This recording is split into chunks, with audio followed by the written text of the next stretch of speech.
Nasmešite se, molim. Pre nekoliko godina napravili smo program koji se zove Nasmijani u Srbiju. Nasmijani u Čačak, nasmijani u Dragačevo. Mi vas čekamo.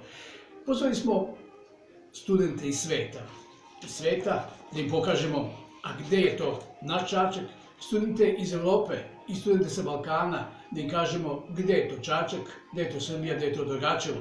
A oni su došli u Beograd, a turistička organizacija Beograda im je pokazala Beograd.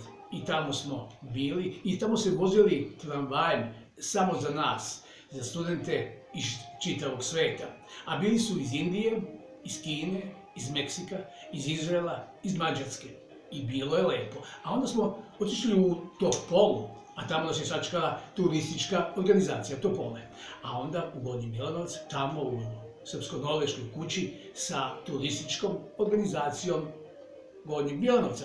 A Čačak smestio ih u dom učenika, a Čačak ih uvodio u Guču i u Kraljevo i u Vrnjačku banju i na Zlatibor. Eto, mi smo bili tamo sa studentima iz čitavog sveta.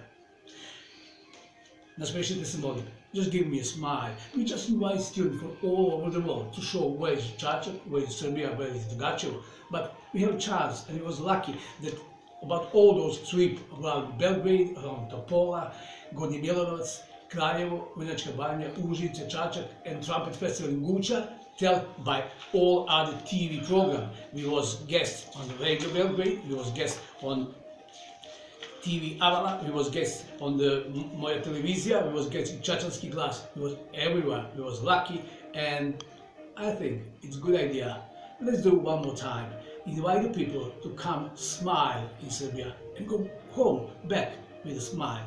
Give me a smile and welcome in Čačak. Same like we do a few years ago.